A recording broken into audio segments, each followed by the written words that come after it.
Coming up, find a pot of gold at the end of your own personal rainbow. Do your eyes really tell lies about size? How to get your backyard pool table on the level. And find out who's hot with a love thermometer. You know, Dana, I think that love thermometer would say I'm pretty hot. We'll find out soon enough, Taryn. But first, Jordan's about to find out that his backyard is not as flat as it looks. Billy and I are going to build our own outdoor pool table. First, we tape some sides on our tabletop, leaving gaps where our pockets will be. Gotta have somewhere for the balls to go. We're using old flower pots. We'll put a cardboard barrier around each one. Clever design, huh? Mum gave us a sheet of felt from her sewing supplies. We've made cuts in it where the pockets are, so it fits neatly. We borrowed Uncle Arthur's real pool balls. Hope he doesn't mind. Okay, let's play. Uh-oh, we have a problem. The balls roll straight to one side. The back lawn isn't level. Our table needs to be perfectly level or we can't play. Got it. Dad's spirit level shows when things are flat. Now where is it? Ah, found it. Oops, that's right. I broke it when I used it to build a skateboard ramp. That better stay lost. What now? Why don't we build our own spirit level? Yeah! Come on, Billy boy!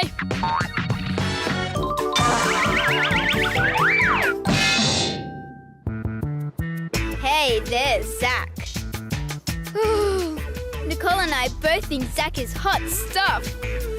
But I wonder how hot he is. Let's build a love thermometer and take Zach's temperature. Okay, I have a bottle of tap water here. I'll just put a few drops of food colouring in. Red for romance, of course. Now I need a drinking straw and this modelling clay. I'll shape the modelling clay around the straw. Seal it up carefully. Now that plugs the top of the bottle. Press it down tight. The bottom of the straw should be a few centimetres below the water level. Now to make our temperature gauge. Fold a small piece of cardboard in two and cut a few slits halfway across. Open it up and fit it over the straw like this. Now blow into the straw and forcing air into the bottle. You can see it bubbling up. When I stop blowing, the liquid rises back up the straw. Mark where it stops, Nicole. Okay, that's our starting point. Oh, Zach, can you give us a hand with this experiment? 2 hands, in fact. Just hold the bottle like this. Ooh, it's suddenly so hot out here. Keep holding for a few minutes, Zach. My temperature is definitely rising. Look, Mr. Hot Stuff is making the water rise. I told you Zach was hot. Blowing into the straw squashed a little extra air into the bottle. When Carrie Ann stopped blowing, the increased air pressure pushed some of the liquid up the straw until the air pressure inside the bottle became the same as outside. As liquids become warmer, they expand. Body heat from Zach's hands was transferred to the liquid in the bottle. Because the top of the bottle is sealed and the gap at the top is full of air, the expanding liquid only has one place to go, up the straw. Wow, Zach, you are so hot right now. Right, time to see just how hot I am, Dana. While Taryn does that, let's see how Jordan is getting on making a measuring device of his own. Our pool table is finished, but it's on a serious slope. Time to make a spirit level to help us get it flat. Hand me those hooks, Billy. I'm going to screw them into this flat board. One in this corner and the rest around the edge like this. Now the hose. Run a piece through each hook, kind of like a border on 3 sides. Now some tape to hold that in place. There. That's Looking good. There's one more thing we need to do. A little green food colouring in some water. Mix that up. Now we fill the tube with the green goo. Got the modelling clay ready, Billy? In goes the green stuff. When the tube is full to the top of the timber, plug up the ends. There we go. Our spirit level is ready to do some surveying. We'll be playing pool in no time.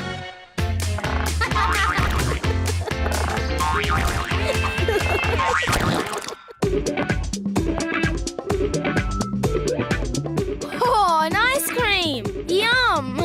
Oh, that one's bigger. Now this one's bigger. No, wait, this one. No, that one. Here. They're both the same size. My eyes are playing tricks on me. Wait here, Michael. I'll just make some little V shapes out of yellow pipe cleaners and attach one to each end of a red pipe cleaner, like this. I'll make another one. I've bent the yellow V's in on one red pipe cleaner and out on another. This time Michael won't believe his eyes. Hey Michael, may I mess with your mind? Which red pipe cleaner is longer? The one closer to you or the one closer to me? Nope, they're both exactly the same length. Freaky, huh? Kimberly's trick works because our brain naturally compares the outline of the two similar objects. Because the yellow V's are the only point of comparison between the two objects, our brain is fooled into thinking the one with a larger outline is larger overall. Hey, I forgot about the ice blocks. Oh no! Michael's made mine disappear. It was just another optical illusion. Well, I'm glad Kimberly got her ice block after all that. Let's go to the beach now where Reefa is about to make something disappear. Shells appear on our beach every day as if by magic. But I'm going to show Yumna a magic shell disappearing act. I'm going to make one of these big shells completely disappear. Now all I need is an empty coconut shell and some vinegar. Over the shell it goes, and before long it will disappear.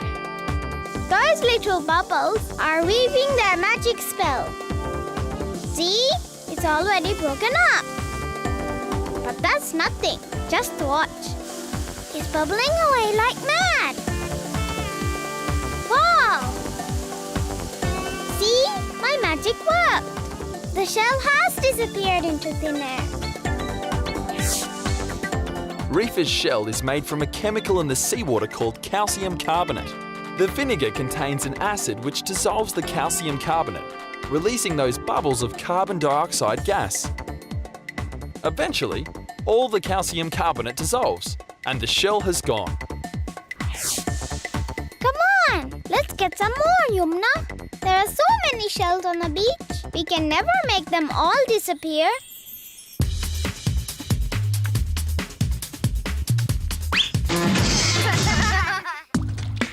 Another sunny day, which is nice, but there's something I really like about rain. It's rainbows. I haven't seen one for ages.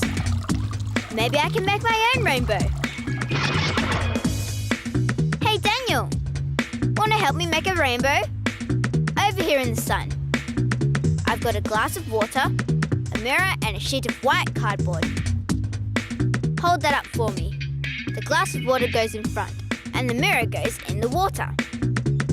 Now, there's the sun. A bit of adjusting the angle of the mirror. We need to bounce the sun rays off the mirror onto the card. There it is! Red and yellow and green and blue! I can see a rainbow! Sunlight is actually made up of lots of different colours. When it passes through water, it bends. The colours all bend at slightly different angles, causing them to separate. This process is called refraction, and it's why rainbows appear when sunlight passes through a shower of rain. We can call up a rainbow whenever we want. Pity there's no pot of gold at the end of it. Well, who needs a pot of gold when you have a portable rainbow? Well, I think that pot of gold will be pretty handy, Dana. Nearly as handy as Jordan's latest invention. I've taken our spirit level to the top of a length of wood. Off with the plug so the liquid can move. Now I just line up the top of the two water levels. If I imagine a line from my eye across the two water levels to the stick that Billy is holding, it'd be a perfectly level line. Move your finger up a bit, Billy. Okay, down, down, down. Stop. There, make a mark. Now the other corner of the table. We'll make another mark where my level line meets the stick. Up a bit, Billy. There, mark it. Okay, let's break out the ruler and look at the results. The bottom mark is from the ocean side of the table. The top mark is from the high side. No wonder the balls won't stay in the middle. The ground on the ocean side is 9 centimetres lower.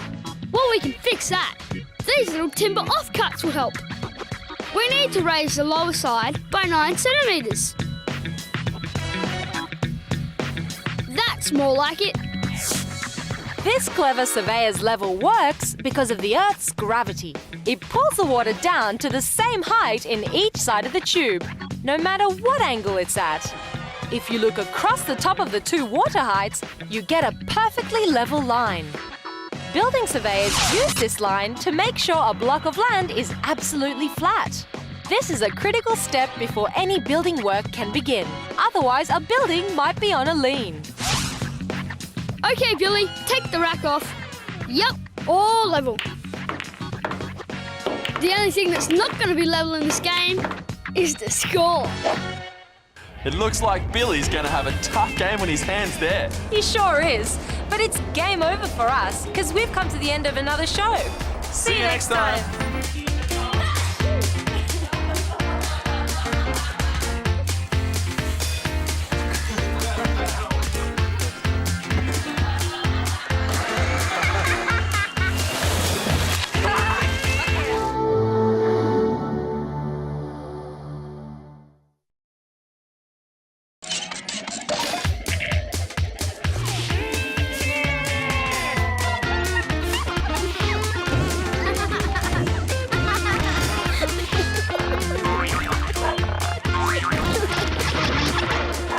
Coming up, build a working crane and drop in on your friends. Dance to the beat of your own drum. Shine up a silver treasure without having to polish. And put the power of water to work. I didn't know water had any power, Taryn. Nor did I, but I do know it's heavy. Or maybe that's got something to do with Nicole's clever idea. Come on, birds. Don't any of you ever take a bath? We must have smelly birds around here. Because they never seem to use their bird bath. Olivia and I haven't seen a single bird go in. And we've been watching for ages. How can we make the bird bath more inviting? Birds love moving water. What about some kind of water feature? Not a boring old fountain. I got it. Right, look what I've got. 2 paper plates, 10 foam cups, a jug of water, string, stapler, and this wooden rod. Can you guess what I'm going to make, Olivia? Here's a clue. It needs running water, and our feathered friends are going to love it.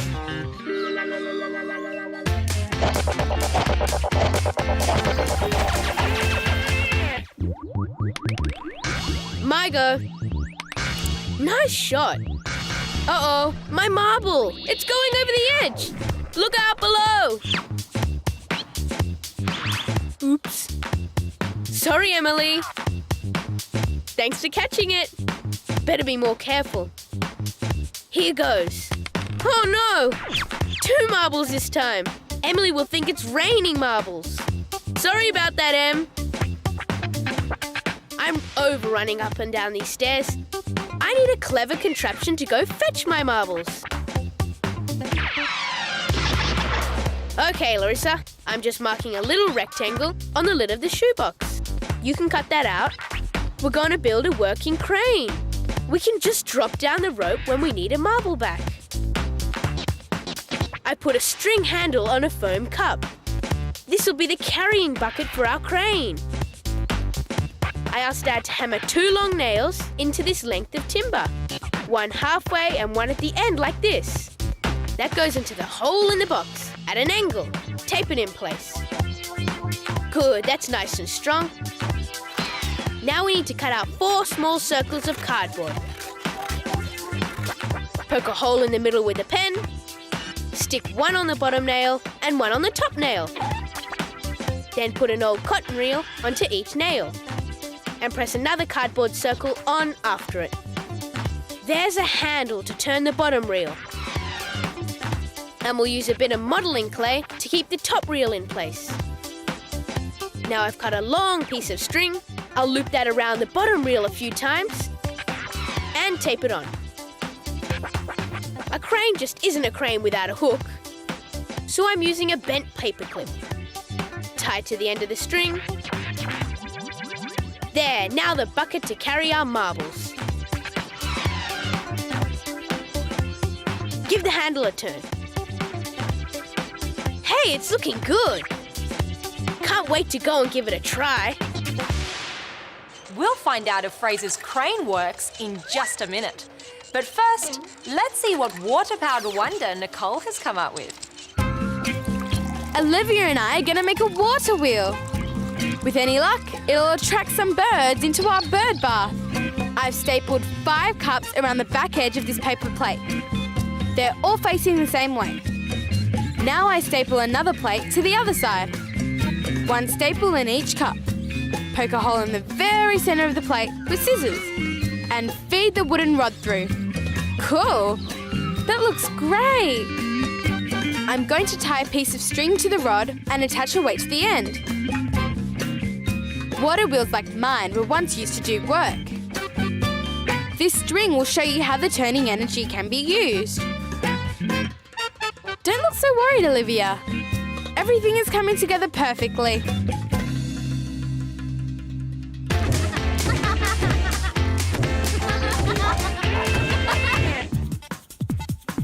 Jordan and I are down in the creepy basement. I hope there's no spiders down here. We're on the hunt for forgotten treasure. Nope, this is just trash. Ew, Dad's stinky old boot. Hey, here's something. Jordan, I found some real treasure. It's a solid silver candlestick. It is silver. It just needs cleaning. And I know how to do it. Put that junk down, Jordan. Hold this. Okay. We'll wrap the candlestick in a sheet of aluminium foil. Thanks, Jordan. I'll mix up my special potion. Warm water, a few big spoons of baking soda, and give it a stir to help it dissolve. One more thing, a big pinch of salt. Let's have 2. Another quick stir. Now submerge the candlestick in the bowl. And leave it for about an hour. Jordan and I get to go play while my magic potion does all the hard work. I wonder how it's going. Must be nearly ready. Okay, time to take a look. Off with the foil. Oh, it's looking good. Yes, it worked. 1 shiny silver candlestick. Now that's treasure. Over time, a chemical reaction between the silver and airborne sulfur particles created a layer of black tarnish on the candlestick. Jade's mixture created an electrical current flowing between the aluminium foil and the candlestick, which transferred the tarnish to the foil. This is called an electrochemical reaction. I wonder if there's any more trash we can turn into treasure. Like Dad's old boot. Oh, no. I guess not. Jade will never turn that old boot into treasure. No. Fraser is ready to test his invention though. Let's go take a look. Our marble fetching crane is ready to go to work. We just place this book on the back and wind the handle. It works! Let's drop in on Emily. Marbles away! Chill out, Emily. It's only a marble. Our crane is coming to the rescue. Surprise! Hello down there. Put the marble in the crane bucket. This works brilliantly.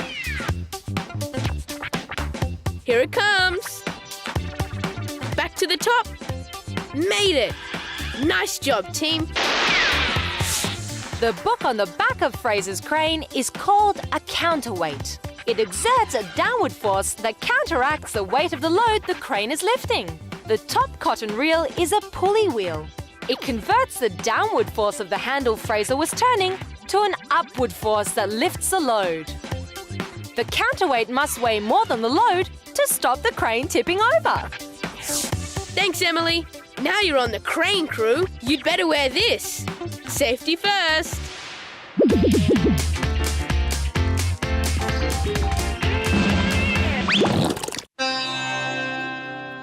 Shakib and I love the sound of drums, so we're going to make some with different sounds.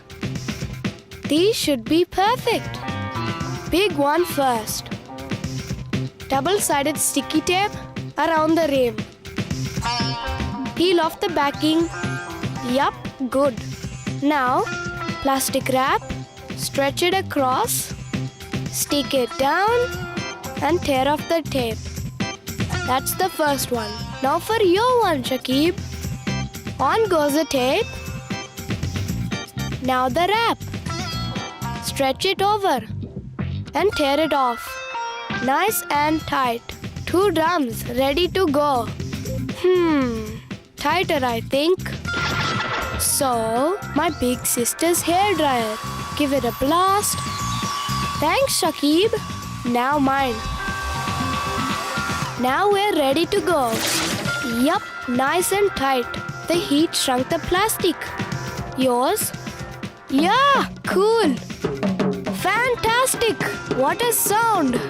Hey, mine sounds deeper than yours. And they sound great together. Saif's drum makes a deeper sound because the larger area of plastic wrap vibrates slower than Shakib's smaller drum. Slower vibrations make deeper sounds. Faster vibrations make higher sounds. Go, Shakib! Faster! Brilliant! We're so good! We'll soon be asked to join the band. Those two were really getting busy with the beat. Nicole and Olivia have been busy too. Let's find out how they're getting on.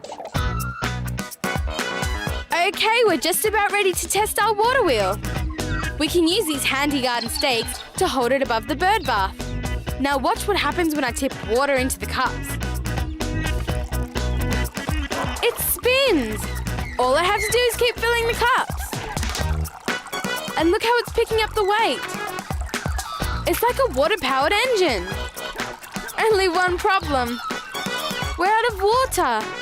I have an idea.